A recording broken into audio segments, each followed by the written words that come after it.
Previously, I posted a video about how to get a student visa to study Japanese language in Japan, and many friends asked a lot of questions. Now I will answer everyone in one go. First, how much is the tuition fees?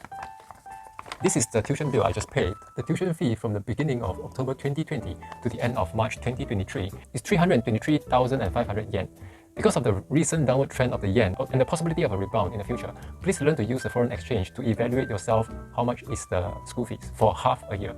Tokyo-based Rolento Photography provides professional photography, professional videography, and professional social media visual content for clients all over the world. Second, class attendance requirements. If you enter Japan on a student visa, your attendance rate must be at least 95%. If the attendance rate is below 90%, according to the constant exhortations of our school teachers in the future, if you want to find a job in Japan, or you want to take a loan to buy a house in Japan, or you want to start a company in Japan, or you want to change to a Japan nationality, it will be a permanent stain and obstacle to your application process. Take me for example. My attendance rate this semester is 100% because last semester when my attendance rate was 95%, I was approached and cared about by my teacher, and she reminded me again on the consequences of having a bad attendance record.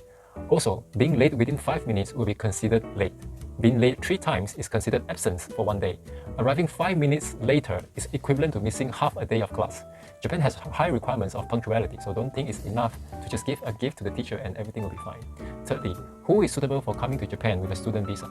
Those who are able to have an attendance rate of more than 95%, those who really want to work in Japan, those who are confident to find a job and change the visa to a work visa before your study visa expires, and those who can register a company and be the boss of your own company and thus sponsor your own work visa. Fourth, the validity period of the student visa. If it is a student visa purely for studying Japanese, it can only be extended for a maximum of 2 years. After 2 years, you will not be granted a student visa anymore, even if you pay school fees again.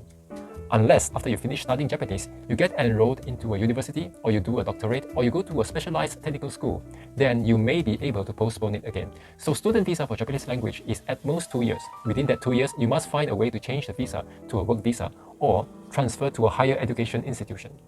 If you have any more questions about studying Japanese in Japan, feel free to ask me. I'll try my best to answer. Bye bye.